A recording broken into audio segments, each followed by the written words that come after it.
principio pintaba y se me quedaba corto el formato de pintura, las dos dimensiones, porque como que quería contar demasiadas cosas en ese mismo espacio y al final lo estaba recargando y era como que había cosas que no se entendían. Entonces decidí separarlas y armarlas con volumen, o que de pronto la gente pueda darle la vuelta, para vincularse de una manera distinta que solamente en dos dimensiones. Entonces, que está bien, pero que tener la opción de poder trabajar en ese sentido.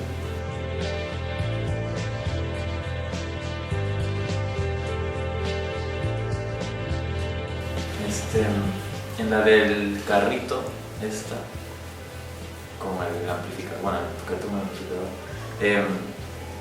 en realidad no estaba pensado para que la gente coja el micrófono y cante o diga algo, pero más bien estaba pensado que el micrófono que estaba puesto en el suelo era más que nada como para simbolizar que el cantante estaba ausente. Entonces, digamos como que había esa idea de ausencia que se repetía en varios puntos de la muestra esa. Y la importancia del espectador en la obra, me suelo trabajar bastante con metáforas, ¿no? Entonces que las piezas tengan este punto, digamos, de apertura en el que el espectador es esencial para cerrarla. Entonces, digamos que las intento hacer lo suficientemente sugerentes como para que la gente pueda buscarle una respuesta. Entonces es esencial porque no intento no dar demasiadas pautas, ni decir demasiado ni decir muy poco. Entonces en ese limbo, en ese medio, es que el espectador como que entra como para cerrarlo, ¿no? Y darle la interpretación que quiere. El hecho de usar sonido, lo que pasa es que siempre me ha parecido importante desde mi casa en realidad, porque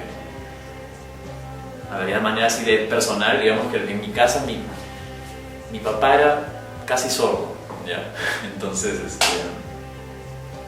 en mi casa, por ejemplo, habían, imagínate, tres televisores y cada uno estaba encendido a la vez, entonces siempre se vinculaba como el ruido que se creaba entre ellos y a la vez lo que se llegaba a entender y lo que no se llegaba a entender, entonces armaba una atmósfera, ¿no? Entonces ese tipo de atmósfera es la que he querido como que recrear en mis trabajos, no necesariamente con el mismo tema, pero sí siento que el sonido tiene un vínculo totalmente directo al espectador, al cerebro, entonces, y además permite que cada uno se arme una imagen en base a lo que está escuchando. Entonces, lo que, como te decía, no tener todas las respuestas, sino que el sonido como que evoca a tú crear algo en tu propia cabeza, ¿no?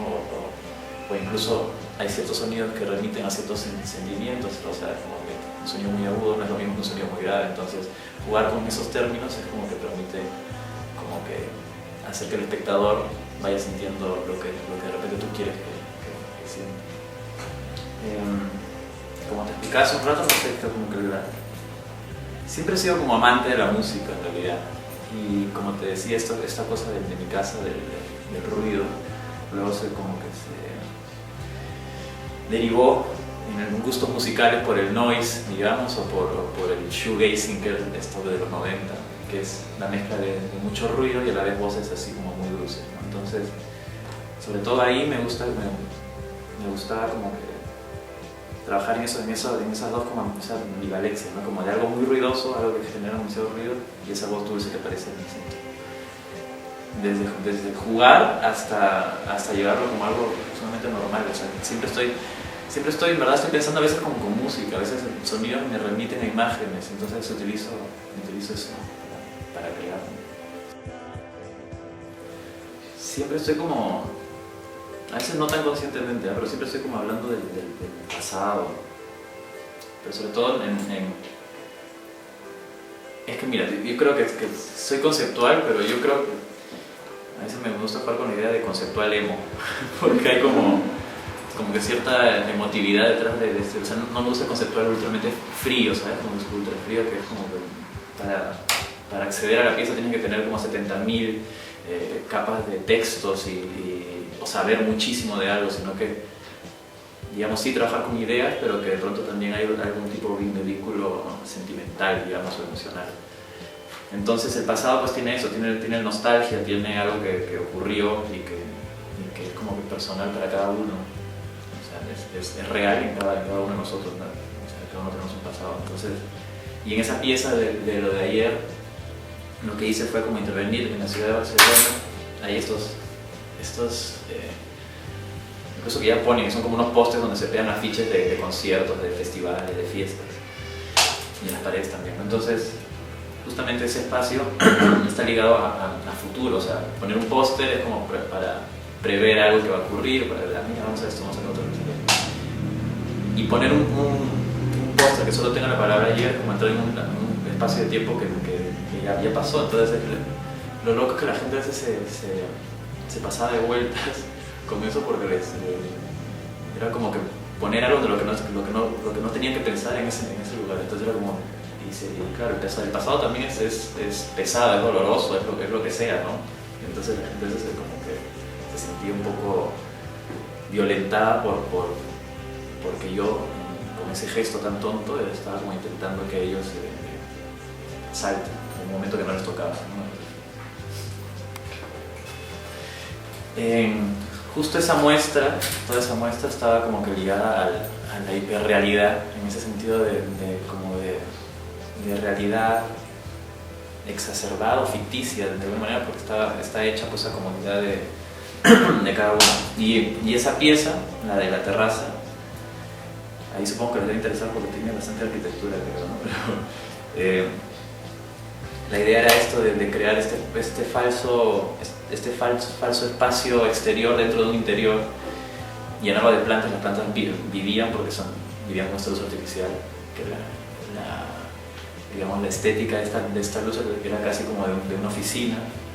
Entonces, era crear esta falsa ilusión de espacio para el descanso, para el confort, dentro de un espacio totalmente cuadrado, dentro de una galería, oscuro. Entonces entrabas y a la vez tenías este juego de vidrios, que por un lado eran vidrio, por otro lado era espejo, entonces parecía como mucho más grande de lo que era.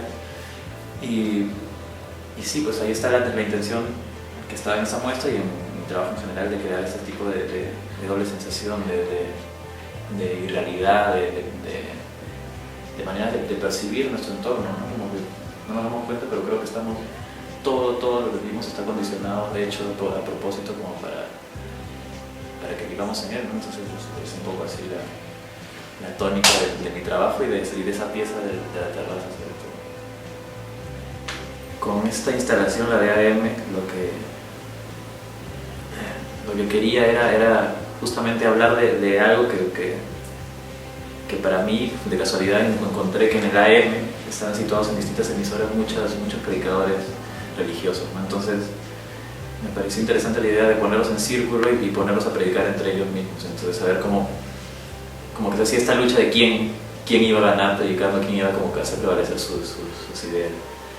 Y claro, sí tenía este elemento divino estaba este foco que subía y que bajaba, que a veces hacía que las sombras de estas radios que representaban como predicadores crezcan y se achiquen constantemente. Entonces, y el vidrio molido que estaba entre ellos también generaba pues un montón de brillos y de reflejos, y a la vez, al acercarse el foco también como que generaba otros tipos de sombras. Entonces sí había como un poco no de burla, pero era como esta ganas de hacer prevalecer la voz, y sobre todo en el tema de la religión, de coger adeptos y esto. Entonces era como, bueno, y era jugar con distintos elementos tontos en sí, pero que daban una sensación casi divina, porque en realidad generaban este espacio también que se llenaba de sonido, de luz y sombra. Entonces daban ese tipo de sensación también, que es como un poco también que asustaba, tal vez, que es como que también lo que la religión se coge, ¿no? De asustar un poco para conseguir lo que quieren.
esa pieza que puse el espejo, bueno, en realidad fue como la idea de...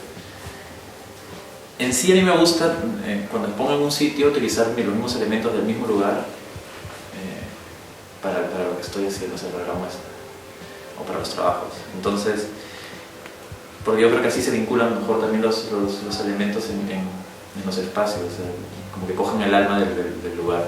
Y en ese caso también era la galería 80 metros, la antigua, no la casona de ahora, y tenía este paso de la sala de abajo a la de arriba, que eran las escaleras de cemento.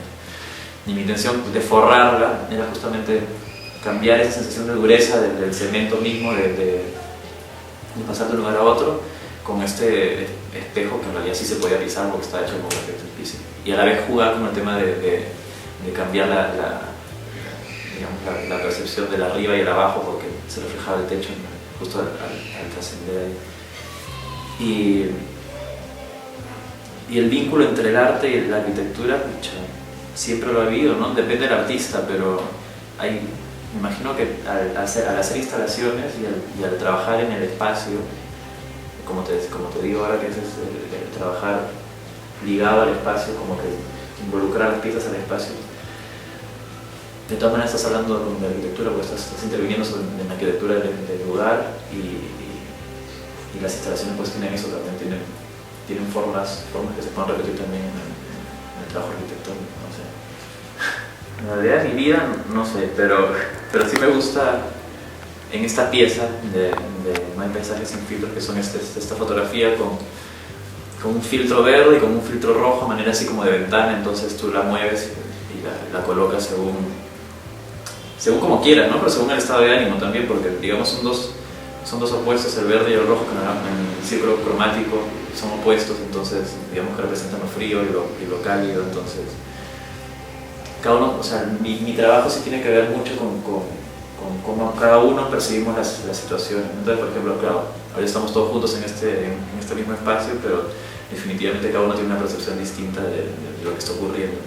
Y eso como que me gusta recalcarlo, por lo que te he dicho antes, como que hay un trabajo mental que me interesa, que aparece en distintas piezas, ¿no? Y sobre todo en eso, en la percepción, en cómo filtramos situaciones, cómo la vemos de distintas maneras de acuerdo a cómo nos estamos sintiendo.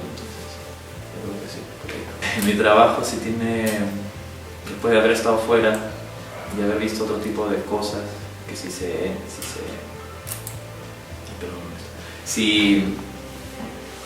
si entra bien dentro del arte contemporáneo peruano, como te decía, cuando yo me fui no se hacía nada de instalación, o bueno, sí se hacía, me imagino que sí, pero hacía muy poco.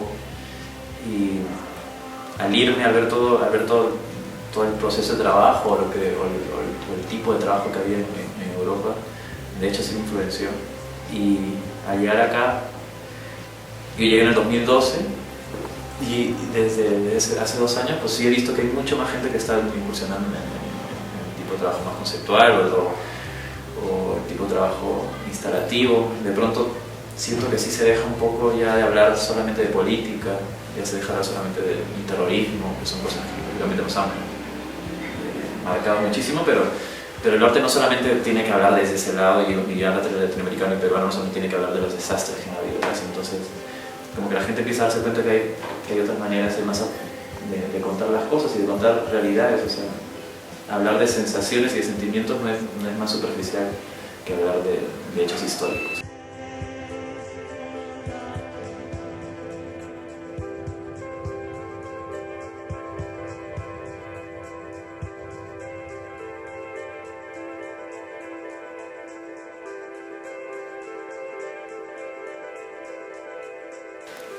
Soy fiel a lo que me gusta, pues, ¿no? Esa es la manera en que sé hacerlo, o sea, ni hago para hacer algo ni dejo de hacer para contentar.